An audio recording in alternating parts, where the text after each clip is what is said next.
Working as a standalone offshoot of ASTLIBRA Revision, the Cave of Phantom Mist is a bit of an oddity overall, but it at least adds a bit of roguelike flair to spice things up. Since it does stand on its own and is only tied to its brethren tangentially, it isn't necessary for you to already be familiar with the rest. If you're not, that will likely make what story there is here a bit harder to care about. But the good news is that there isn't much to it, so you won't miss anything of note. The focus is really on the action here more than anything else.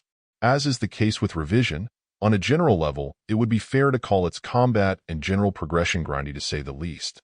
In particular, when you're starting out, you'll spend a fair amount of time just staying in the thick of things, button pressing away while trying to keep enemies at bay and knocking them out.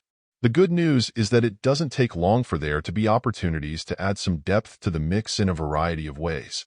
Keeping in mind this is set up as a roguelike, you'll encounter new weapons and gear in every run, but as you level up and gain experience, you'll also be able to tweak your key stats, make use of magic, and even change your character class, which will modify your core strengths, leading to an opportunity to play the game a bit differently.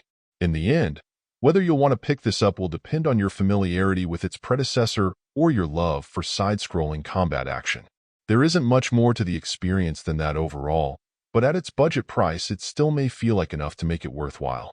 While perhaps it can feel like a grind after a while, a challenge most games like this run into, in general, there should be just enough complexity that it will allow you enough wiggle room to roughly make it suit you on a general level. Overall, my final score for the game ended up being a 7.6. And if you're interested in picking it up, it's currently available on the Switch eShop for $9.99. Thank you for taking the time to listen to this review. And if you'd like more information or ideas of indie games worth checking out on Switch, be sure to click on the link provided in the description. Until next time.